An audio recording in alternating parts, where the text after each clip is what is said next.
The sun's first light at Stonehenge was a 5,000-year-old alarm clock.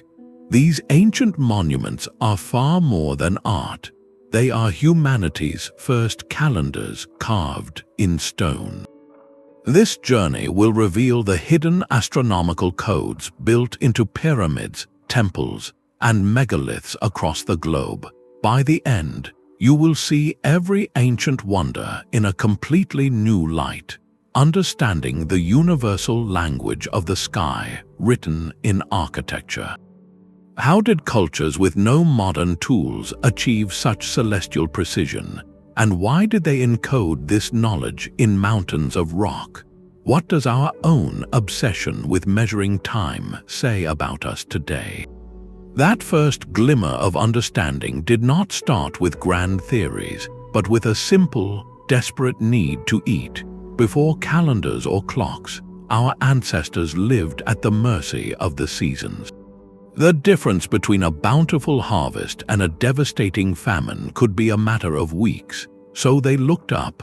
They noticed the sun's path across the sky shifted, rising and setting at different points on the horizon throughout the year.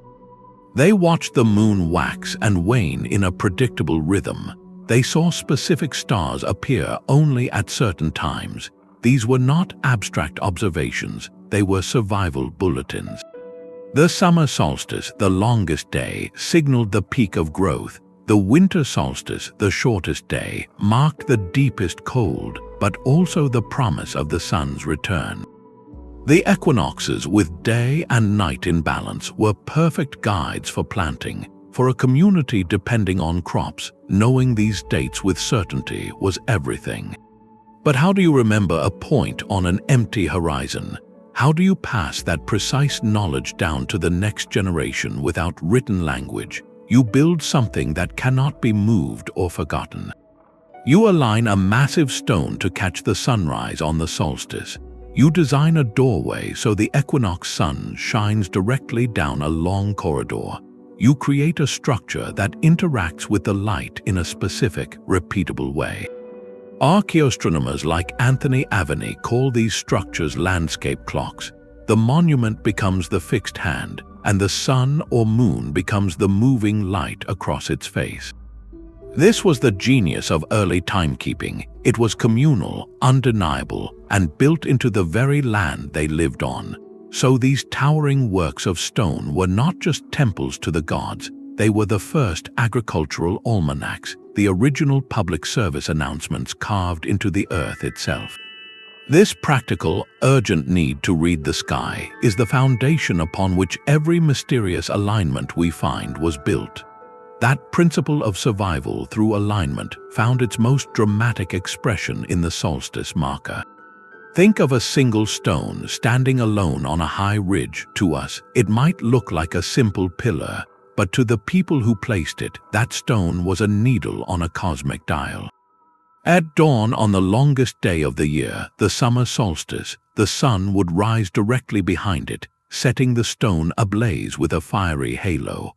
Or perhaps its shadow would point like a dark finger toward a specific point in a ceremonial circle. This was the original calendar page, torn from the sky and planted in the earth. One of the most poignant examples is the Intihuatana stone at Machu Picchu, often called the Hitching Post of the sun. At noon on the equinoxes, this elegantly carved granite pillar casts no shadow at all. It is a moment of perfect balance where the stone and the sun are in total harmony. This was not magic, it was meticulous astronomy. The entire structure was oriented so that this exact phenomenon would occur, a silent, solar confirmation that the world was in order. Across the globe, from the passage tombs of Newgrange in Ireland, where the winter solstice sun illuminates a deep inner chamber for just 17 minutes, to the vast temple of Karnak in Egypt, where the sun was made to align down a monumental axis, we see the same idea.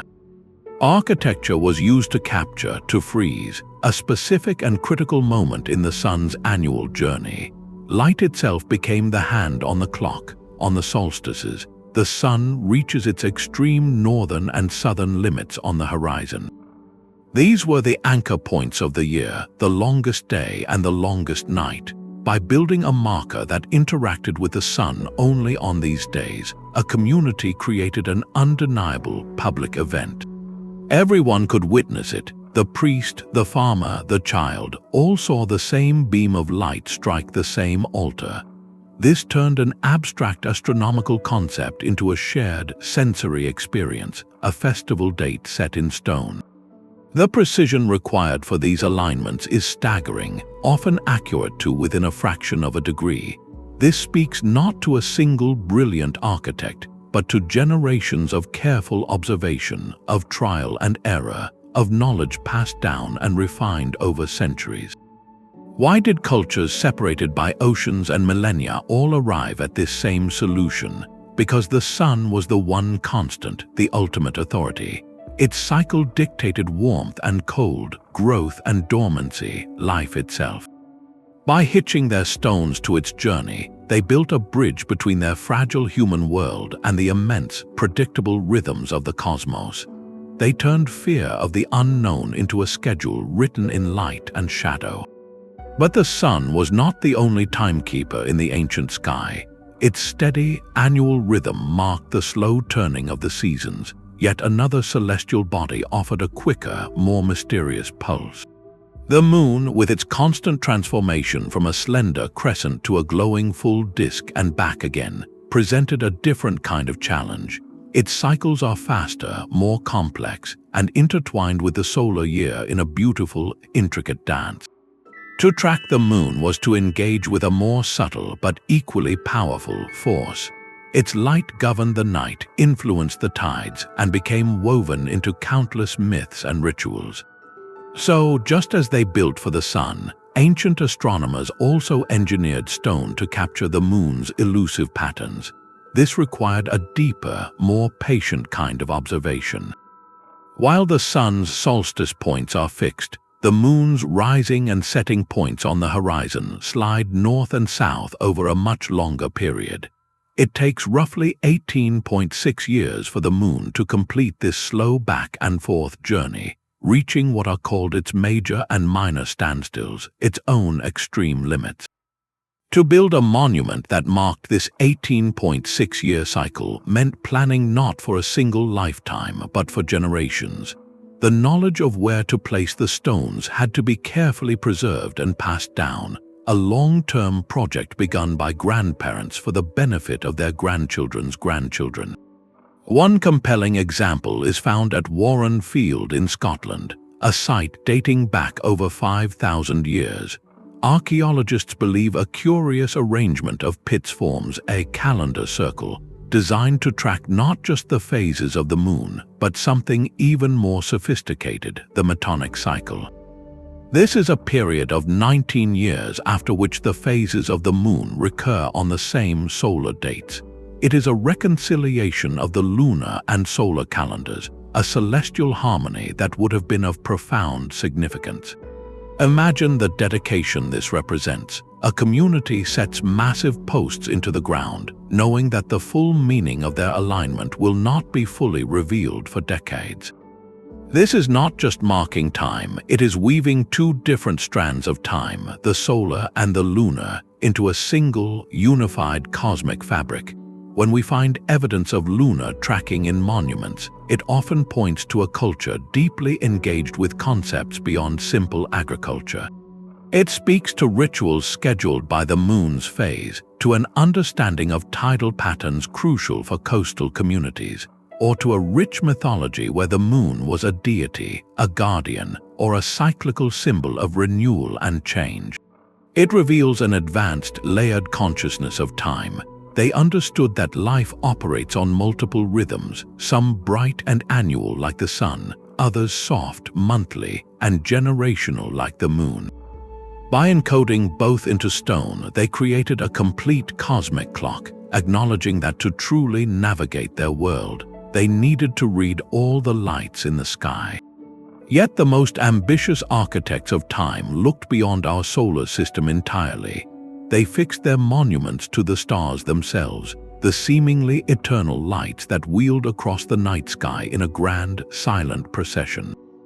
This required a different kind of faith, a belief in a cosmic order so stable it could guide souls for eternity. The ancient Egyptians exemplified this stellar obsession. Deep within the Great Pyramid, narrow shafts cut through millions of tons of stone were not for ventilation but for vision. They were precisely angled tunnels aimed like celestial telescopes at specific stars.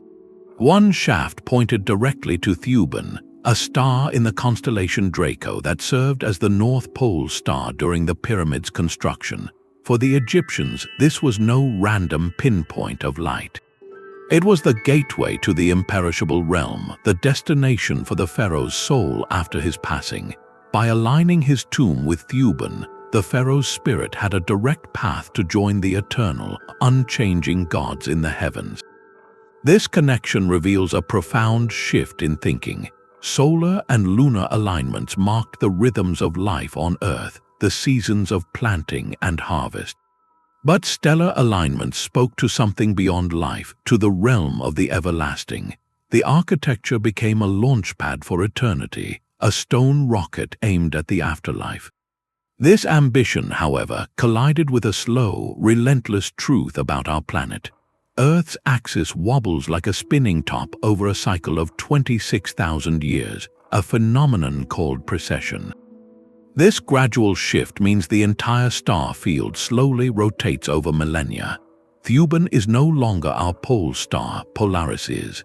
Those perfectly angled shafts in the Great Pyramid no longer frame their intended celestial targets. This fact, which might seem like a flaw, is actually a gift to archaeologists. Because we can calculate the rate of precession with extreme accuracy, we can work backwards. By determining which star a shaft was aligned with, we can pinpoint the exact era when the pyramid was built. The architecture itself becomes a time capsule, its misalignment today proving its precision in the past. This introduces a haunting layer to these ancient calendars. The builders believed they were locking their monuments to an unchanging sky, yet they were building on a planet that was subtly, imperceptibly moving beneath them. Their quest for permanence was etched onto a shifting stage. This stellar timekeeping represents the ultimate expression of their desire to harmonize human endeavor with the deepest laws of the cosmos. It was astronomy, engineering, mythology, and spirituality fused into a single act of construction. The pyramid was a clock, a compass, a tomb, and a stairway to the stars all at once. When we stand before these structures and learn of these alignments, we are not just looking at clever engineering. We are witnessing the human mind grappling with infinity, using the only tools it had, stone and observation, to build a bridge across the abyss of time itself. The Salisbury Plain holds a silent symphony of stone, its most famous arrangement being a riddle wrapped in a circle. Stonehenge stands not as a single idea, but as a layered masterpiece of celestial engineering. At its heart is the solar alignment we all recognize, where the summer solstice sun rises directly over the heel stone, flooding the central altar with light. Yet this is only the first movement. Turn around, and the architecture frames the winter solstice sunset, capturing the year's dying light in a different stone window.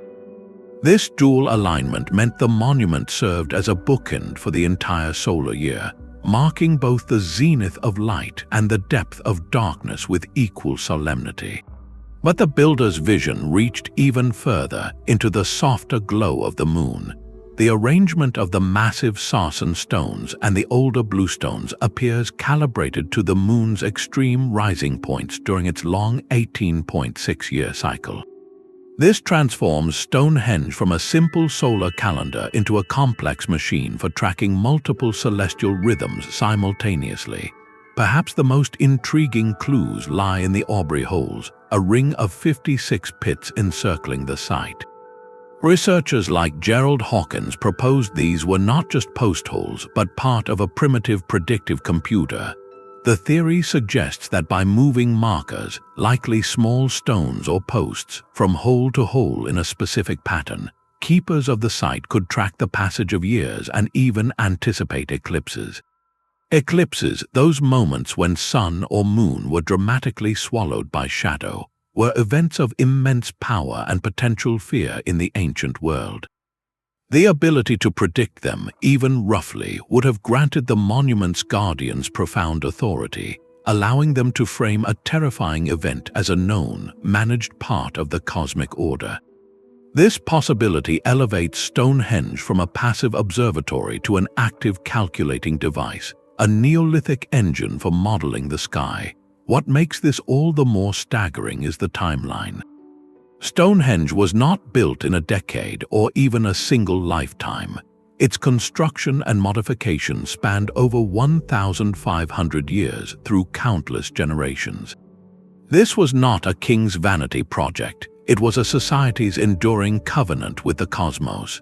The sheer labor of hauling 80-ton stones from distant quarries, of shaping them, of raising them with nothing but muscle, rope, and ingenuity, represents an investment of communal effort almost beyond our modern comprehension.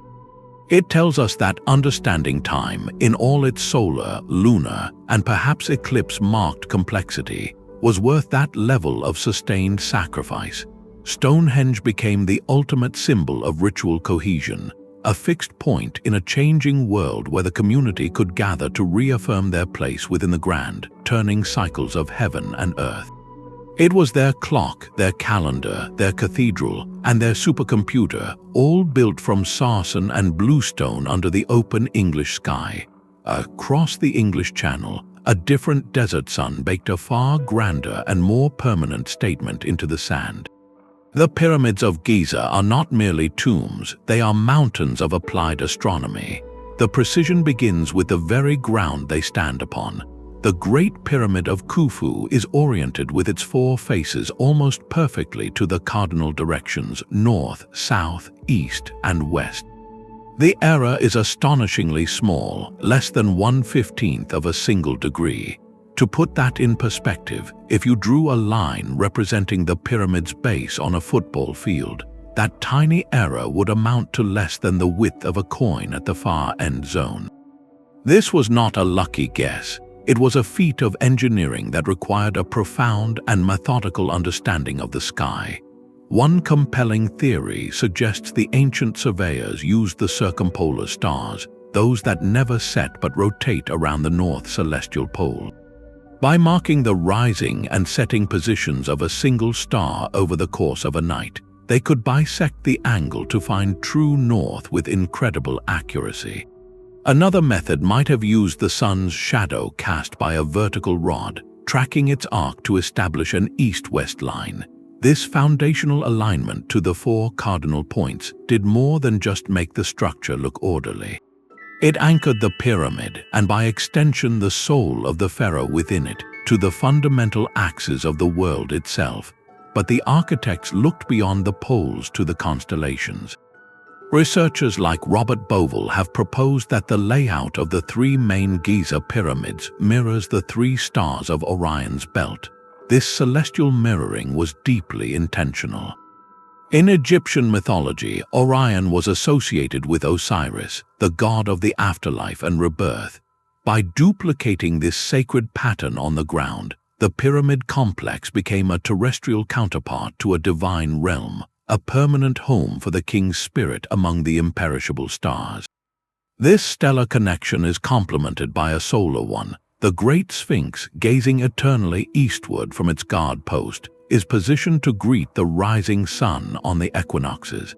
On those 2 days of balance each year, the sun would have risen directly between the paws of the colossal statue, a dramatic symbol of solar rebirth perfectly timed. This layered integration of alignments served a brilliant dual purpose. For the pharaoh, it created an eternal, unbreakable clockwork for his journey through the afterlife. The pyramid was a machine designed to launch his soul along stellar pathways at precisely the right celestial moment.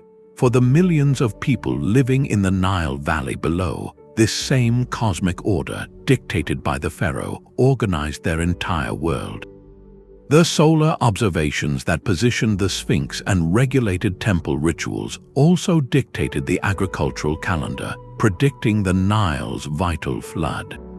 The pharaoh was not just a ruler, he was the essential link, the human conduit who maintained the harmony between cosmic law and earthly society. His monument was a public declaration that the universe itself was on schedule, and he was the keeper of that schedule. In this way, the pyramid was far more than a grave. It was the central cog in the civilization's clock, ensuring both celestial passage and daily bread, binding the destiny of a god-king to the survival of an entire nation under the unwavering stars. The Maya architects of Chichen Itza performed a feat of light and shadow that still draws thousands every spring. On the afternoon of the equinox, as the sun begins its descent, something extraordinary happens at the pyramid known as El Castillo. The stepped corners of the structure cast a series of sharp, triangular shadows down the side of the northern staircase. These interlocking shapes of light and dark merge with the carved stone serpent heads at the base, creating a stunning, undulating illusion. For a brief, magical period, it appears as if a great feathered serpent is slithering down from the temple summit to the earth below. This was no architectural accident. It was a meticulously calculated public spectacle, a piece of theater written in stone and scheduled by the cosmos itself. The equinox, when day and night are of equal length, was a pivotal moment in the Maya calendar. It signaled a time of balance, crucial for planning the planting seasons in the Yucatan's challenging climate. But instead of a private observation for priests, the pyramid transformed this astronomical event into a communal experience. Everyone gathered in the great plaza could see the serpent descend. It was a divine confirmation, a message from the gods made visible to all, that the cosmic order was intact and the agricultural cycle was proceeding on time. The genius of the design extends beyond the shadow play. Count the steps. Each of the pyramid's 4 sides has 91 steps. When you add the single top platform as the final step, you reach a total of 365, a direct and elegant representation of the solar year. The pyramid itself was a walking calendar, its very structure encoding the passage of time. This fusion of function, symbolism, and drama served a powerful dual purpose.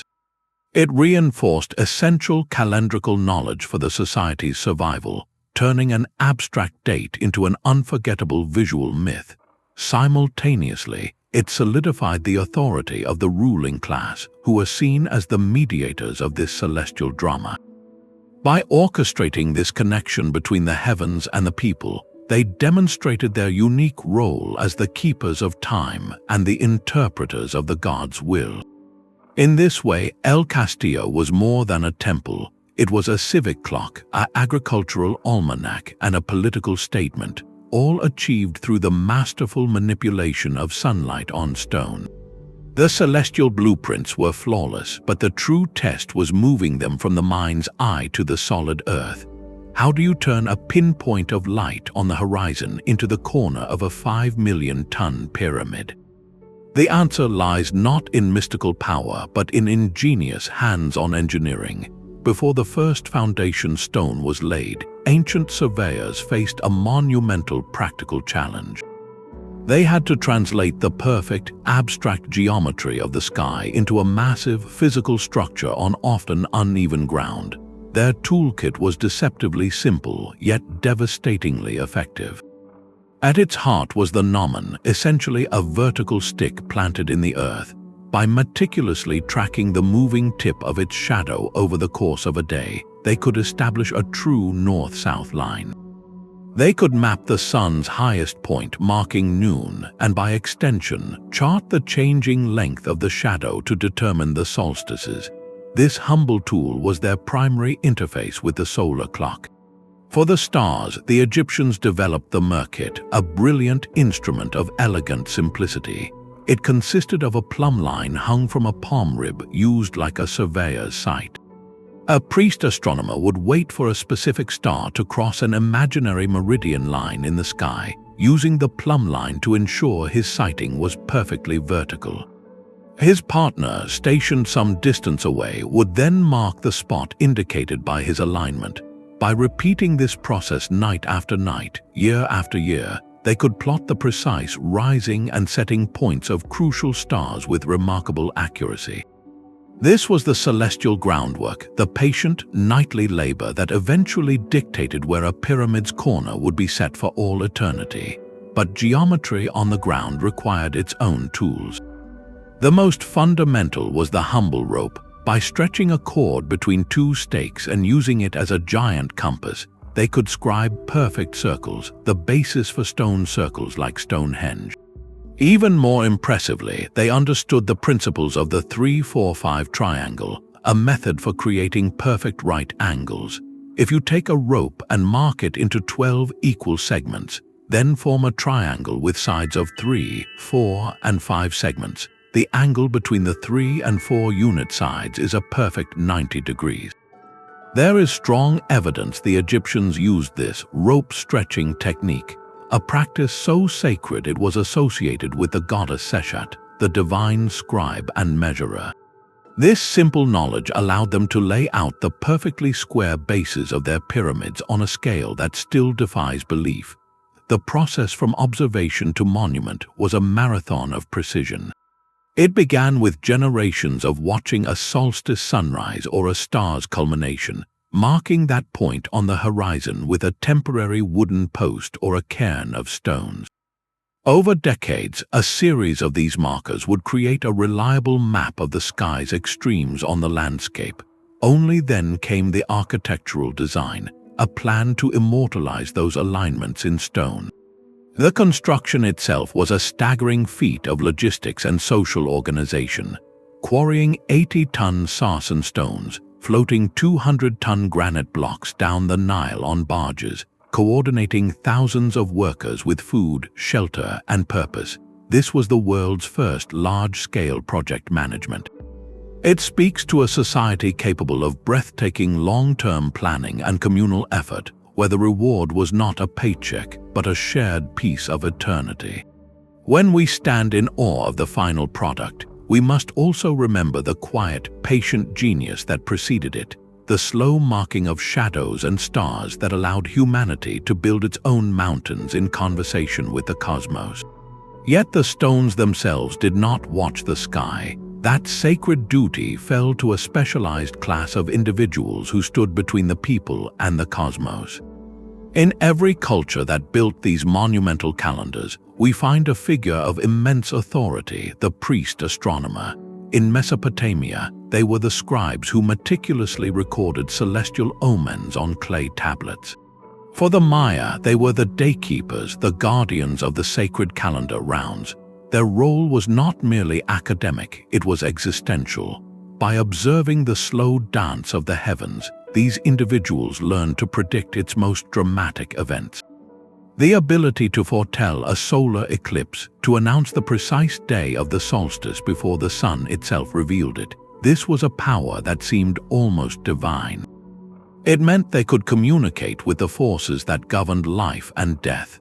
This knowledge translated directly into social and political authority. A ruler who could claim the allegiance of these sky readers, or who was one himself, held a powerful mandate. His right to lead was not just inherited or taken by force, it was written in the stars and confirmed by the architecture he commissioned. The pharaoh was the son of the sun god. The Maya lord was the mediator who ensured the sun serpent would descend each equinox. Their power was literally aligned with the heavens, making their rule appear as a natural, unassailable part of the cosmic order. But this knowledge was not a solo endeavor.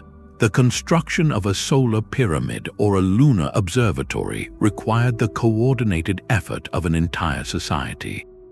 Thousands of people, from quarry workers and engineers to farmers supplying food and artisans creating tools, had to be mobilized, often for generations. This massive undertaking served a dual purpose. On one hand, it physically embedded the elite's authority into the landscape, creating a permanent symbol of their connection to the gods. On the other, it forged a powerful collective identity. A community that built a Stonehenge together was not just a group of individuals, It was a people united by a shared project of cosmic significance. They were literally building their place in the universe. In this way, these structures were far more than passive clocks marking time. They were active, dynamic instruments of social cohesion and control. They organized labor, they dictated the ritual calendar, they provided a common spiritual focus, and they visually reinforced the hierarchy that made such colossal projects possible. The monument reminded everyone, from the priest at the summit to the farmer in the field, of their role within a carefully ordered world that stretched from the king's court to the path of the sun. The true genius of these ancient timekeepers was understanding that to measure the heavens was also to organize humanity. But to see these structures only as agricultural tools or political instruments is to miss their deepest heartbeat. The true purpose of these alignments often transcended practicality, touching the realm of sacred cosmology. For the builders, tracking the sun's return or the moon's cycle was not merely a matter of scheduling, it was an act of cosmic participation. They believed that by mirroring the orderly movements of the heavens on Earth, they were actively helping to maintain the universe itself. The monument became far more than a calendar. It was conceived as an axis mundi, a sacred center point connecting the three realms, the underworld below, the earthly plane, and the starry heavens above. This symbolic function transforms our understanding entirely. The Great Pyramid was not just aligned to stars, it was a launchpad for the soul. Stonehenge was not just a solstice marker, it was a stone circle representing the wheel of the year, a microcosm of the turning cosmos. The annual event, like the equinox sun slithering down El Castillo, was not just a date, it was the renewal of a sacred covenant. It was the moment when divine energy, in the form of light, flooded the temple, recharging the world and reaffirming the bond between the people and their gods. This transforms the architecture from a passive measuring device into an active portal for ritual. The ceremonies performed at these precise astronomical moments were not simply celebrations, they were essential work. The priests, the chants, the offerings were all part of a cosmic maintenance ritual. Humanity had a role to play. By correctly observing the celestial schedule and performing the proper rites at the monument, they believed they helped ensure the sun would continue its journey, the seasons would turn, and chaos would be held at bay. In this light, the incredible precision of the engineering takes on a spiritual dimension. A misalignment was not just an error, it was a risk to cosmic stability. The monument sanctified time itself, turning the abstract flow of days and years into a sacred narrative of death and rebirth that played out annually in light and shadow. When we grasp this layer, these silent stones begin to speak a different language. They are not just clever machines, but profound philosophical statements carved in rock. They tell us that these ancient people saw themselves not as separate from nature, but as integral participants in a living, breathing, cyclical universe. Their greatest architectural achievements were, at their core, acts of reverence, giant prayers built to echo through the ages, ensuring that the great clock of the world would never wind down. This profound connection between stone and sky raises a crucial question for modern researchers. How can we be sure our interpretations are correct?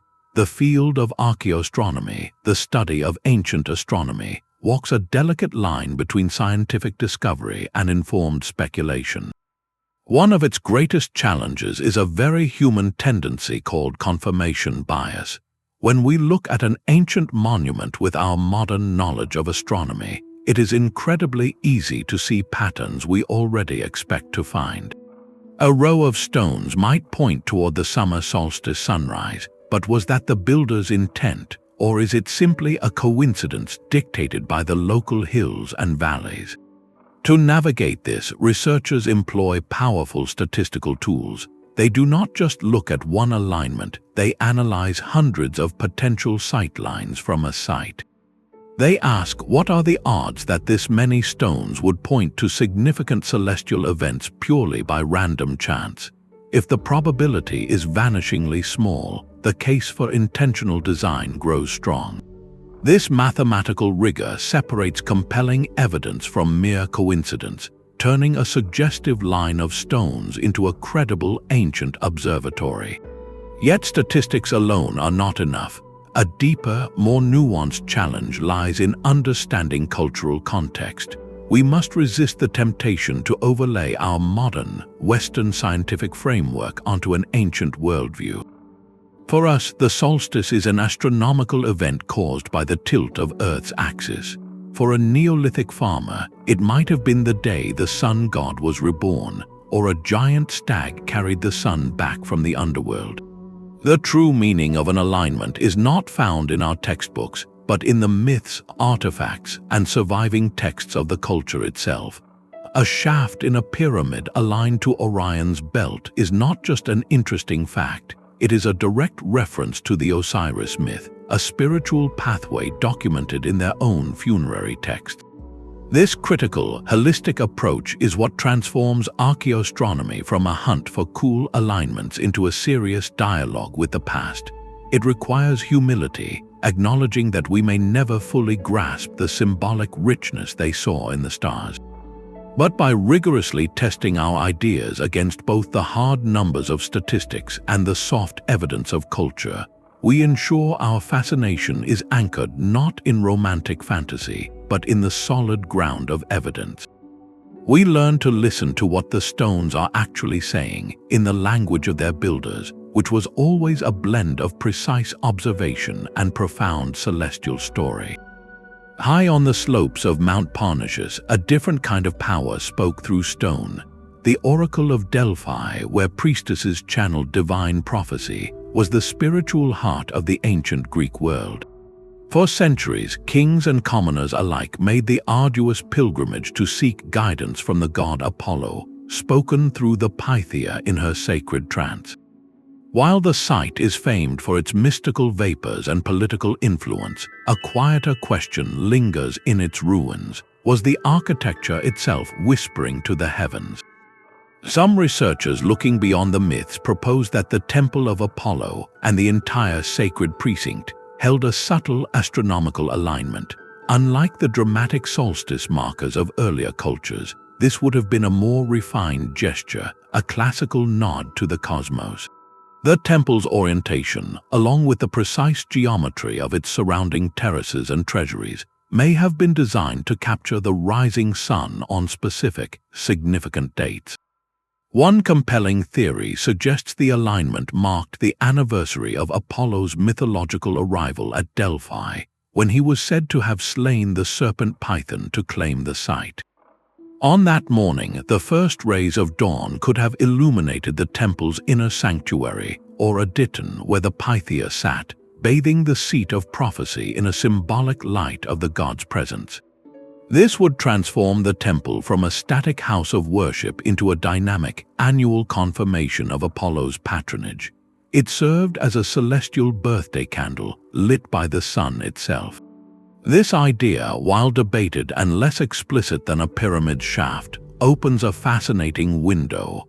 It suggests that even in the sophisticated, human-centered world of classical Greece, the architects of sacred space still felt the pull of the sky.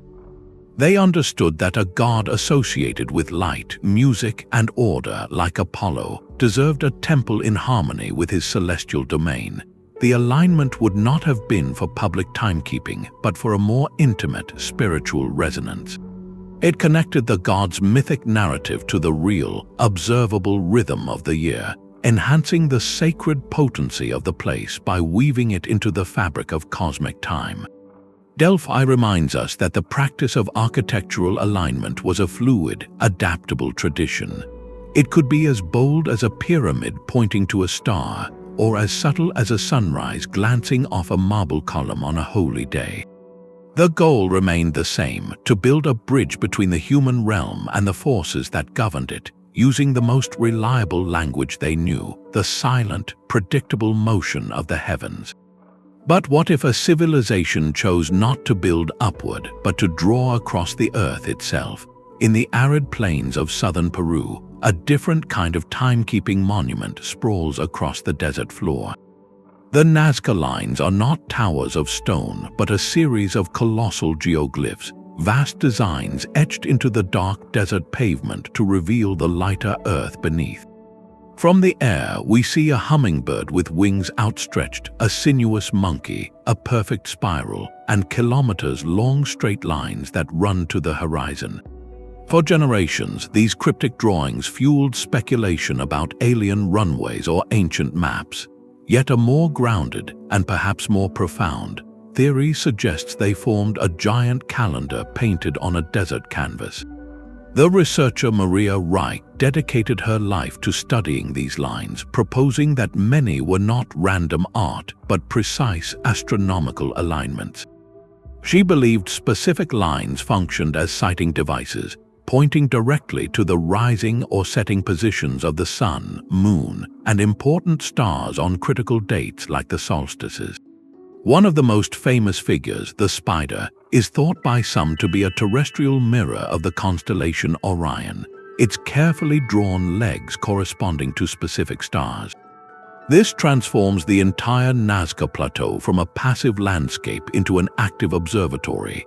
Imagine standing at the center of a giant spiral as the sun sets exactly along a straight line you help to clear and maintain. Your movement along that line becomes a ritual, a physical tracing of a celestial pathway written into the ground. This was timekeeping made experiential, where the calendar was not a structure you looked at, but a path you walked, integrating the rhythm of the heavens directly into the ritual life of the community. The scale is what staggers the mind. These lines were meant to be seen not from the ground, but from a vantage point within the landscape itself, perhaps from nearby hills or as part of a ceremonial procession. They represent a communal agreement with the cosmos, a promise etched so large it could only be fully comprehended by the gods in the sky or the collective memory of a people. In Nazca, time was not marked by a shadow falling on stone, but by the sun itself rolling along a furrow made by human hands, turning the entire Earth into a sundial of unimaginable scale. While the Nazca lines traced celestial paths across the desert, another civilization was building a universe in stone. In the dense jungles of Cambodia, the temple complex of Angkor Wat stands as a breathtaking stone model of Hindu cosmology, a complete universe where architecture, astronomy, and sacred story are one. Its very orientation holds a profound clue. Unlike most Hindu temples which face the rising sun in the east, Angkor Wat's grand entrance faces west. This was a deliberate and meaningful choice, linking the temple to the setting sun, the direction of endings, and to the funerary aspects of its central deity, Vishnu, the preserver. The temple was not just a place of worship, but a symbolic gateway, aligning the king's journey to the afterlife with the sun's daily descent. Yet this focus on endings was balanced by a powerful solar rebirth. On the morning of the spring equinox, observers witnessed a celestial spectacle engineered into the stones. From the main western gateway, the sun rises in perfect alignment, directly over the central lotus bud tower. For a brief moment, the pinnacle of the human-made mountain seems to cradle the sun itself, a dramatic symbol of cosmic harmony and renewal. This precise alignment did more than mark a date. It visually enacted the eternal cycle of creation and dissolution central to Hindu belief. The entire layout of Angkor Wat is a map of time itself. The vast moat represents the cosmic ocean. The concentric galleries and towers mirror the mythical Mount Meru, the axis of the world. The famous bas-reliefs stretching for hundreds of meters are not merely decorative, they are a chronological narrative. They depict the grand cycles of Hindu cosmology, including the four great ages, or yugas, which progress from an age of truth and virtue to a dark age of conflict before cycling back again. Moving through the temple's sacred space was meant to be a pilgrimage through these cosmic epochs, a physical journey through time. This architectural genius served a profound social and spiritual purpose. The king who built it, Suryavarman II, was not just a ruler, he was a Divaraja, a god-king. By constructing this microcosm of the universe and aligning it with the equinox sun, he positioned himself as the essential maintainer of cosmic order. His temple ensured the world's cycles would continue, the sun would return, and the universe would remain in balance. Angkor Wat was his eternal duty, cast in sandstone, a perpetual machine for sustaining creation where tracking solar time was the highest form of sacred service. Deep in the Boyne Valley rests a grassy mound that predates both Stonehenge and the Great Pyramid by centuries. Newgrange is a passage tomb, a house for the departed, built with a secret only the winter sun could unlock. For most of the year, its inner chamber lies in profound darkness, a silent space of stone. But for a few precious mornings centered on the winter solstice, a brilliant and precise drama unfolds. As the sun crests the horizon on the shortest day, a slender beam of light enters through a carefully engineered opening above the entrance, known as a roof box. This narrow channel of dawn travels down a 60-foot-long passageway, slowly filling the central chamber with a golden glow that illuminates intricate spiral carvings on the walls. The entire event lasts only about 17 minutes before the light retreats, leaving the chamber to its annual silence once more. This was not a spectacle for public gathering. The passage is too narrow, the chamber too small. This light show was intended for an audience of spirits. The alignment is a message in stone and sunlight, directly linking the darkest day of the year, the symbolic death of the sun, with the promise of its inevitable return. In that illuminated moment, the cycle of cosmic rebirth was made tangible for those who had passed from the world of the living. It suggests a belief that the soul, like the sun, could journey through darkness and emerge again. The engineering precision required to achieve this 5,000-year-old alignment is humbling. The builders had to calculate the exact angle of the midwinter sunrise, then construct a roof box aperture and a passage of perfect length and slope to capture and direct that single beam. They did this without metal tools, using only stone, bone, and wood, guided by generations of patient observation. Newgrange challenges our modern assumptions about so-called primitive societies, revealing a sophisticated understanding of astronomy, geometry, and symbolic thought. It stands as a powerful testament to a universal human longing to weave the certainty of celestial cycles into the mystery of what lies beyond, ensuring that even in death, one is not lost to the darkness, but remains part of the great turning wheel of light. Yet the Maya gaze did not stop at the sun and moon. At Chichen Itza, a curious round tower rises from the jungle floor, its design utterly unlike the stepped pyramids surrounding it. The caracol, named for its spiral interior staircase, looks more like a modern astronomical observatory than a temple. Its upper chamber is pierced by narrow, slit-like windows, not for ventilation or for grand views, but for precise, targeted lines of sight.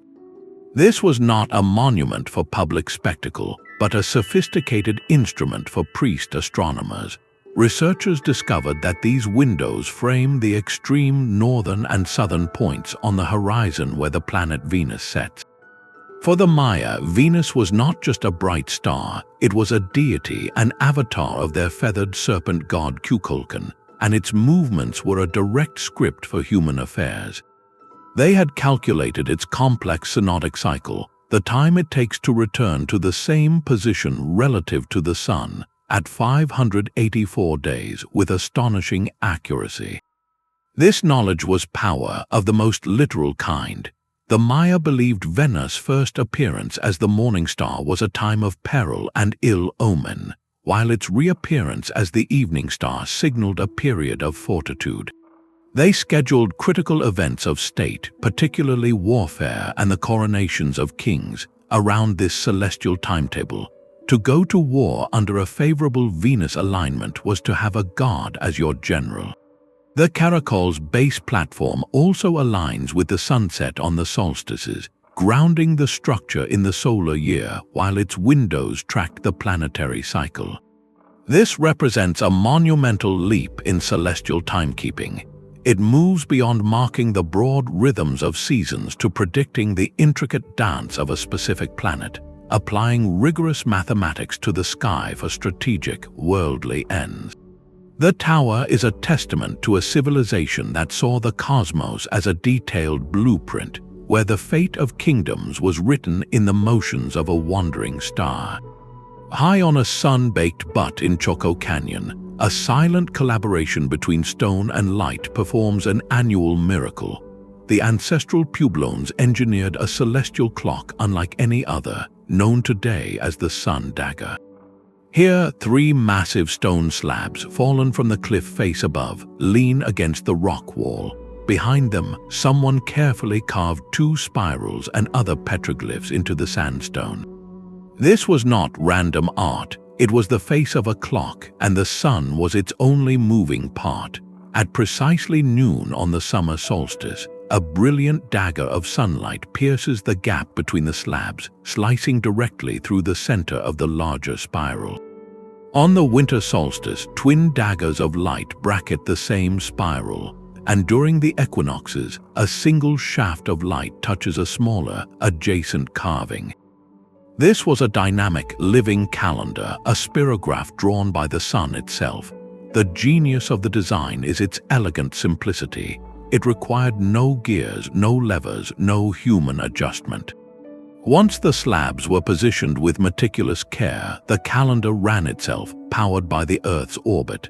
The alignment is so precise that even a slight shift in the sun's position on the horizon, a difference of a fraction of a degree, changes the pattern completely. This tells us the builders possessed not just observational skill, but a deep understanding of solar geometry. They knew exactly how to place those multi-ton slabs to act as a natural aperture, filtering the overwhelming desert light into a sharp, readable signal. The location speaks volumes about its purpose. Fajada Butte is a towering, isolated formation, not an easy climb. The Sun Dagger was not a public monument for all to gather and watch. It was a secluded, sacred observatory, likely used by a select few keepers of time, perhaps spiritual leaders or calendar priests.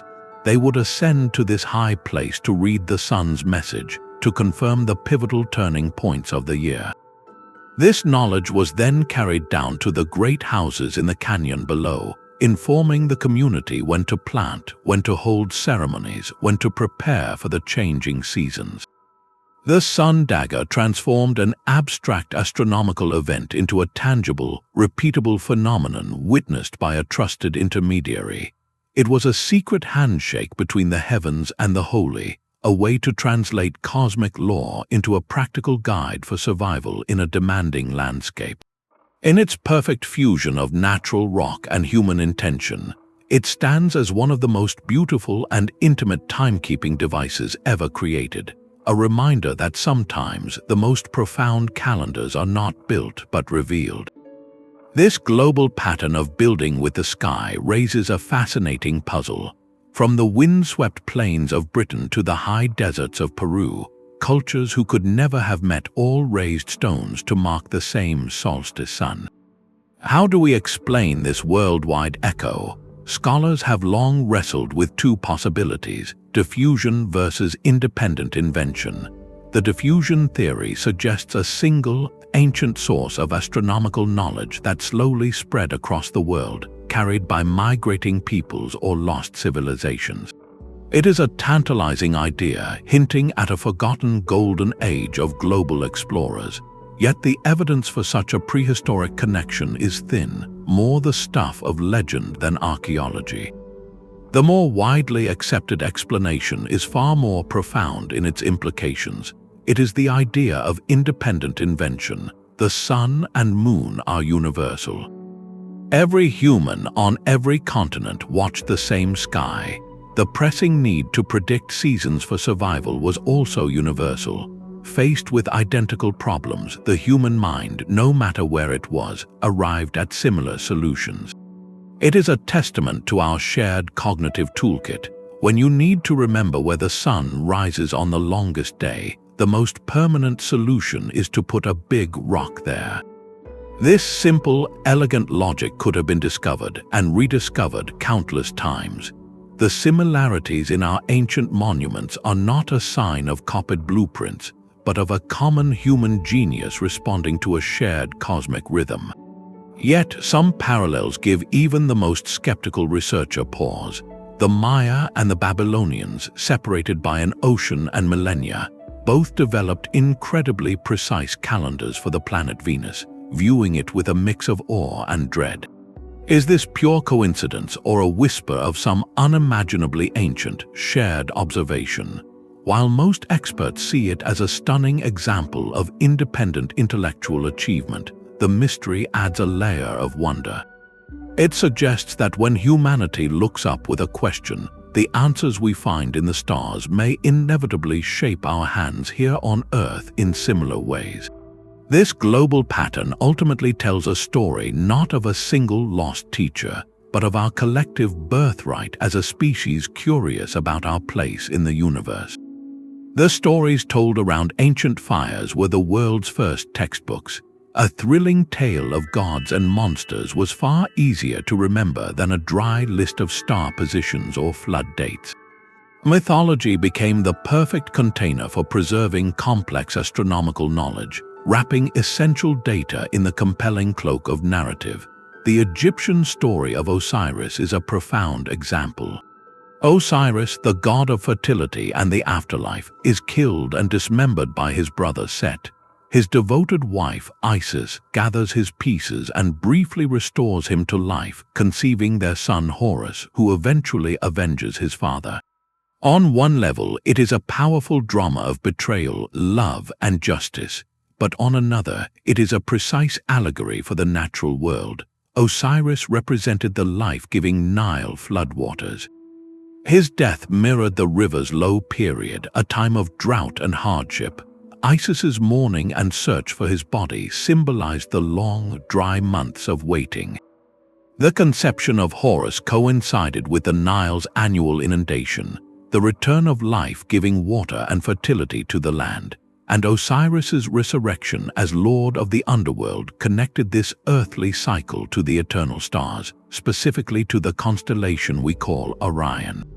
The myth encoded the entire agricultural and celestial calendar into a family saga, ensuring every generation knew the story of the river and the sky. This narrative was then made physically real through architecture.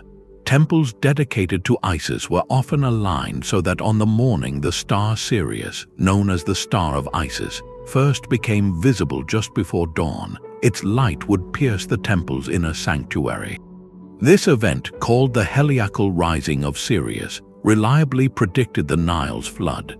So the myth said Isis's tears for Osiris caused the river to rise, and the temple alignment showed the Star of Isis heralding that exact moment.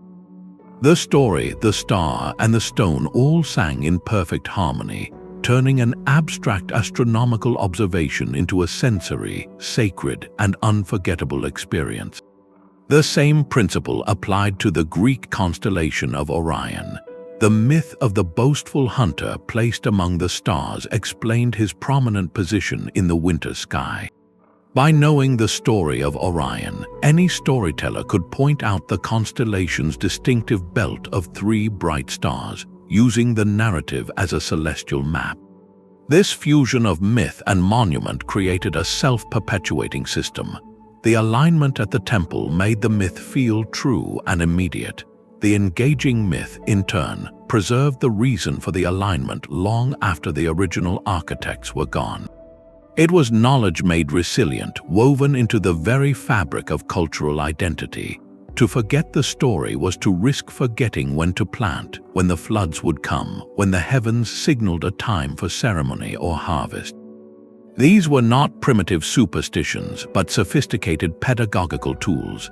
They ensured that the most critical information for a society's survival was not locked away in a scroll for priests alone, but was instead carried in the heart of every child who ever heard the tale of the hunter in the stars or the goddess whose tears made the river run.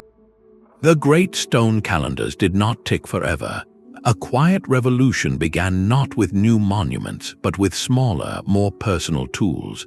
The shift from public architecture to portable instruments marks one of humanity's most profound transitions in how we relate to time itself. The first major step away from the horizon was the water clock, or clepsydra. Used in ancient Greece, Egypt, and China, it measured time by the steady drip of water from one vessel to another. For the first time, timekeeping was no longer tied to the sun's position or a specific stone alignment. You could carry a version of it indoors, into a courtroom to limit speeches, or into a bedroom to mark the night watches. This was time made fluid, literally and figuratively. It was followed by the astrolabe, a handheld marvel of brass and mathematics that could solve problems of the stars' positions, tell the hour day or night, and even determine latitude. With an astrolabe, a scholar in a candlelit room in Baghdad or Cordoba could calculate celestial events that once required a pilgrimage to a sacred site. Knowledge was no longer locked in landscape, but held in the hand and recorded on parchment. The ultimate symbol of this new era was the mechanical clock, which emerged in European monasteries around the 1300s. Driven by weights and gears, its steady, artificial tick created a new kind of time, independent of nature. The clock on the town square did not care if it was cloudy or clear. It divided the day into equal, abstract hours for commerce and labor. This was the final uncoupling. Time was no longer something you witnessed with the community at a solstice sunrise. It was something you carried in your pocket or heard echoing from a tower, a private meter for individual schedules. With this portability came centralization.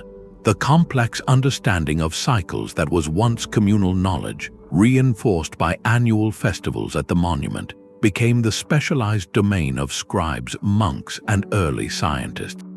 It was recorded in manuscripts, charts, and tables stored in libraries and universities. The calendar became a document, not a destination. This transition reshaped society's very rhythm. Public, ritual time tied to agriculture and the gods gave way to private, measured time tied to bureaucracy, trade, and personal piety. The monumental calendars still stood, of course, but their original precision was often forgotten, their alignments obscured by vegetation or new settlements. They became relics, their purposes fading into myths of giants and wizardry. We see them now as mysterious artifacts, but they were once the beating heart of communal life, the shared clock around which a society organized its existence. Their silent presence on the landscape is a powerful reminder of an age when to know the time was to gather, to look up, and to participate in a sacred dialogue with the cosmos, a dialogue written not in ink, but in mountain ranges of stone. For centuries, these silent stones kept their secrets, seen as monuments of faith or symbols of power, their celestial language forgotten. The scientific rediscovery of their true purpose began not with a dramatic excavation, but with a quiet revolution in how we could ask questions of the past. The field of archaeoastronomy, the marriage of archaeology and astronomy, is a surprisingly modern discipline. For a long time, suggestions that ancient structures were astronomical observatories were dismissed as fringe speculation, the domain of mystics and pseudo-historians. That changed dramatically in the 1960s and 70s, thanks to a handful of pioneering thinkers who brought hard data and new tools to the mystery. One of the most influential was astronomer Gerald Hawkins. Frustrated by the endless, unsupported theories about Stonehenge, he did something radical. He fed the precise positions of its stones into an early IBM computer, programming it to check for alignments with hundreds of significant solar, lunar, and stellar events. The results were a shock to the archaeological establishment. The computer revealed a stunning number of statistically significant correlations, far beyond what could be explained by chance. Hawkins published his findings in the book Stonehenge Decoded, arguing persuasively that the monument was a Neolithic computer for predicting eclipses. While some of his specific conclusions remain debated, his fundamental contribution was undeniable. He proved that these ideas could and should be tested with mathematical rigor. Across the Atlantic, another pioneer was conducting meticulous fieldwork. Scottish engineer Alexander Thom spent decades surveying hundreds of stone circles across Britain and France. With the precision of a surveyor, he mapped their layouts and proposed that many were built using a standardized unit of measurement, which he called the megalithic yard, and were designed as precise astronomical observatories to track the complex cycles of the moon. Thom's work, like Hawkins's, was met with both excitement and skepticism, but it fundamentally shifted the conversation. It moved the study of ancient alignments out of the realm of guesswork and into the domain of measurable, testable science. This was the true birth of modern archaeoastronomy. It established a new methodology. Instead of looking at one alignment and declaring it intentional, researchers now use statistical analysis to examine all possible sightlines from a site. They ask, what is the probability that this many stones point to key celestial events purely by random chance? This mathematical filter helps separate genuine ancient intent from our own modern pattern-seeking imagination, a crucial guard against what we call confirmation bias. Today, the tools of discovery are more powerful than ever. Three-dimensional laser scanning can create millimeter-perfect digital models of entire sites, capturing details invisible to the naked eye. Software can then take these models and simulate the ancient sky, winding the cosmic clock back thousands of years to show exactly which star or planet would have been framed by a specific window or doorway on a specific date. Virtual reality allows researchers, and even the public, to stand in a digitally recreated temple at dawn on the winter solstice, experiencing the alignment as its builders intended. This ongoing technological revolution continues to unveil new layers of sophistication. At the Maya site of Copan, laser scans revealed that an entire architectural complex was subtly skewed to align with the rising of Venus, an alignment impossible to detect without precise instruments. At Egypt's Karnak temple, new analyses show that its main axis was not just aligned to the winter solstice sunrise, but was deliberately offset so that the sun would appear to rest on the pinnacle of a specific sacred mound in the distance for several days, extending the ritual moment.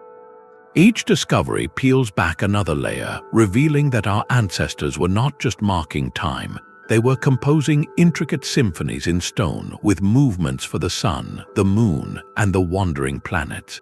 This is the thrilling promise of archaeoastronomy. It reminds us that the past is not a closed book, but a living puzzle.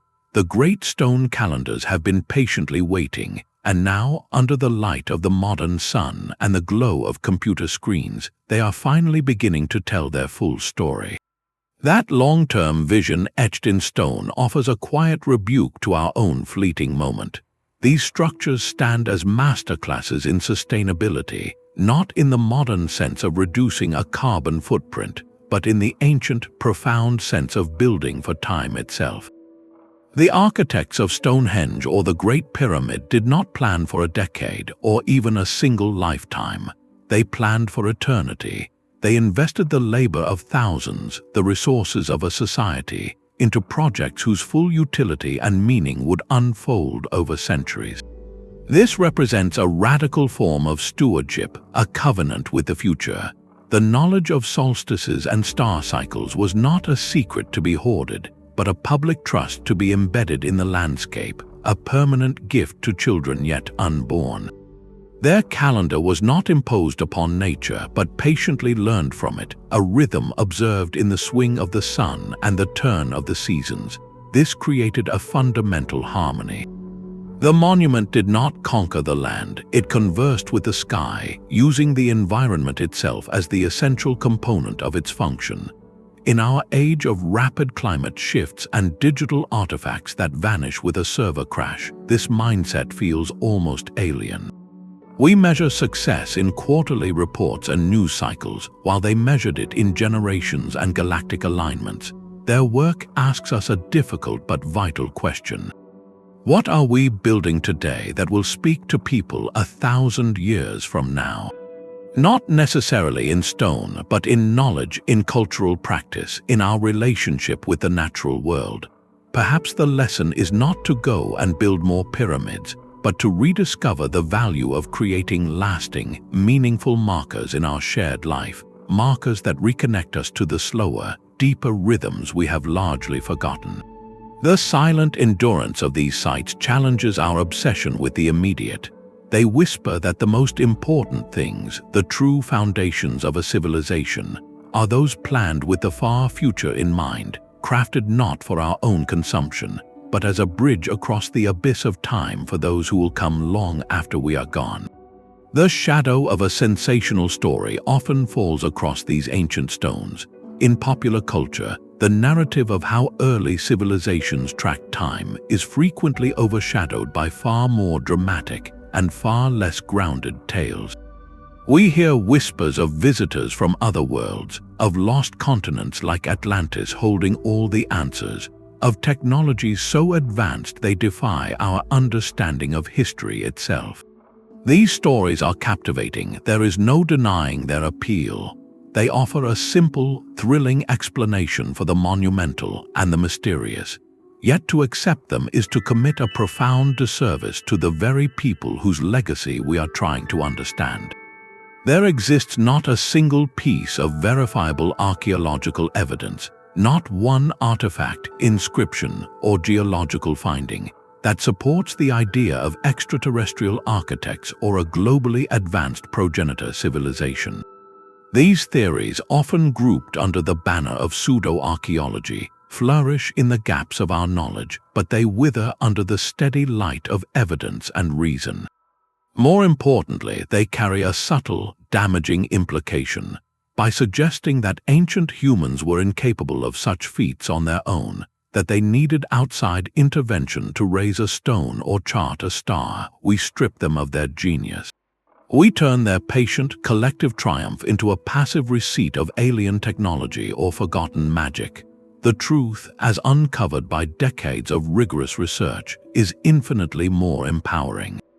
It tells us that the human mind, armed with nothing but keen observation, relentless patience, and social cooperation, is capable of deciphering the cosmos and building its principles into the earth. Consider the engineering of the Great Pyramid. The theory of a lost superscience ignores the very real quarry marks, worker settlements, and ramp systems that archaeologists have painstakingly documented. It overlooks the simple, brilliant tools like the merkit and the knotted rope that we know they used. These were not gifts from the stars, they were inventions born of necessity and refined over generations. The social organization required to feed, house, and direct thousands of workers for decades is itself a monumental human achievement, a masterpiece of logistics and shared purpose. To credit aliens is to miss this breathtaking story of communal will. The same is true for the celestial alignments. Predicting an eclipse or marking an 18.6-year lunar cycle does not require a computer. It requires careful, cumulative record-keeping, the kind that could be maintained across generations by a dedicated priestly class using notches on bone, knots in string, or observations etched into stone. When we follow the evidence, we see a clear human trajectory, from simple horizon markers to complex multi-cycle calendars, each step building on the last. This genuine history does not diminish the wonder, it amplifies it. There is a different, deeper kind of magic in realizing that people just like us, with the same capacity for curiosity and problem-solving, looked at the same sky we see today and found a way to talk to it with mountains. Their story is not one of passive receipt, but of active, glorious creation. It is a testament to what we can accomplish when we work together across time, with our eyes on the heavens and our hands in the soil. That narrative of human ingenuity writing its signature on the landscape in stone and sunlight is not just more credible, it is ultimately more inspiring than any fiction. The echo of those stone calendars is not confined to history books. It pulses through the very rhythm of our modern lives, often in ways we no longer even notice. Our Gregorian calendar, for instance, is not a purely arbitrary invention. Its anchor points, the solstices and equinoxes, are the same celestial events those ancient builders marked with such reverence. When we note that summer begins on June 21st, we are unconsciously acknowledging a 5,000-year-old observation of the sun's northern extreme, first commemorated by a standing stone on a windswept hill. The framework of our year is a direct, linear descendant of their landscape clocks, refined through Roman revisions and papal decrees, but still fundamentally tracking the same solar journey they watched. Our global system of time zones, with Greenwich Mean Time as its baseline, is a grand planetary scaling of a very local ancient idea. Before standardization, every town kept its own solar time, based on when the sun reached its highest point in the sky overhead. This was precisely the kind of time the Gnomon measured. The world's time zones are essentially a compromise, a way to take countless local noons and weave them into a synchronized grid for trains, telegraphs, and global trade.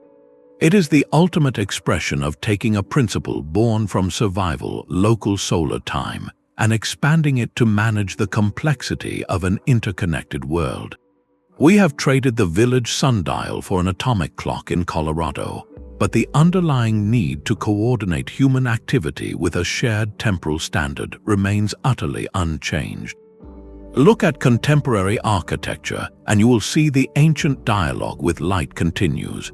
Modern sustainable buildings are often designed with precise solar orientation, their windows, shades, and thermal mass carefully calculated to capture the winter sun's warmth while deflecting the summer's heat.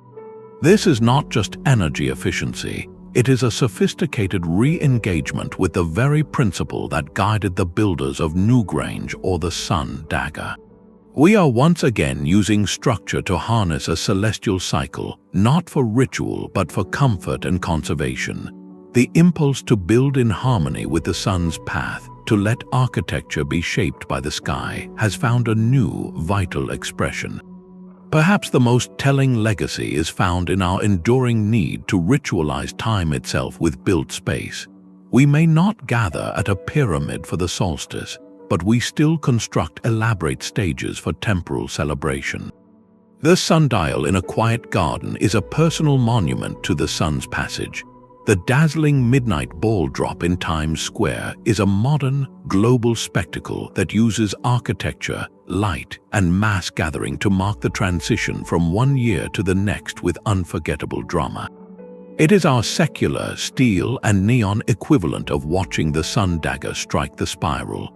Even our memorials, our towering obelisks and silent tombs, serve to anchor memory in place and time, much as the pharaoh's pyramid was meant to do.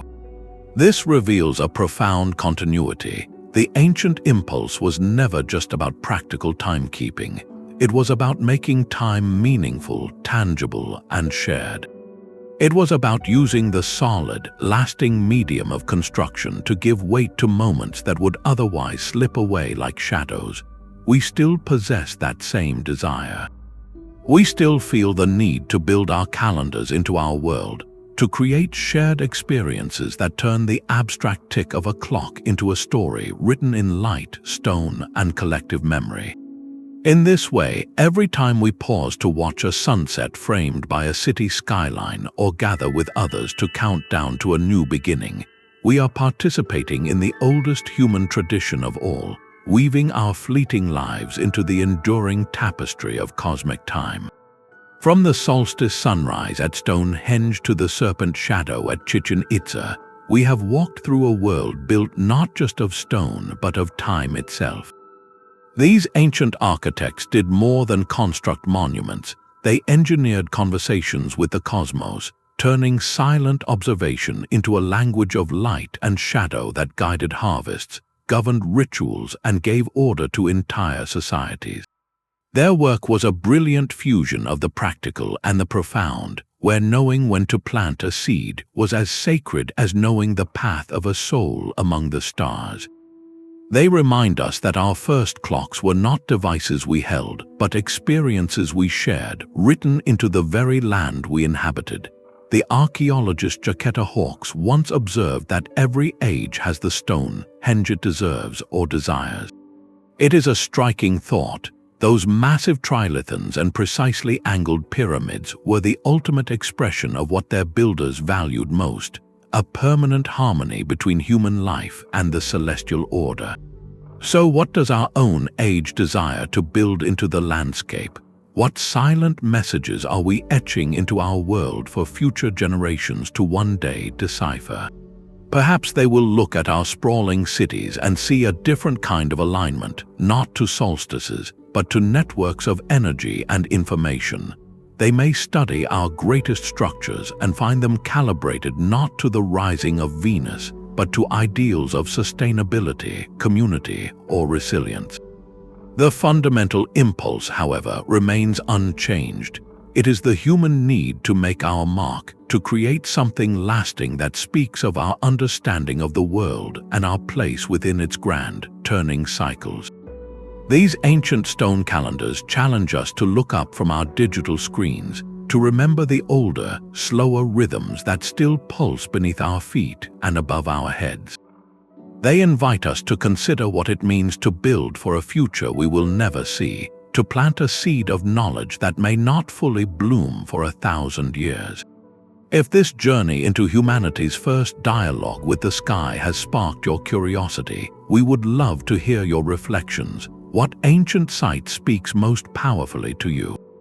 What do you think our modern world is building for the far future? Share your thoughts in the comments below, and if you are eager for more explorations into the deep mysteries of our past, be sure to subscribe.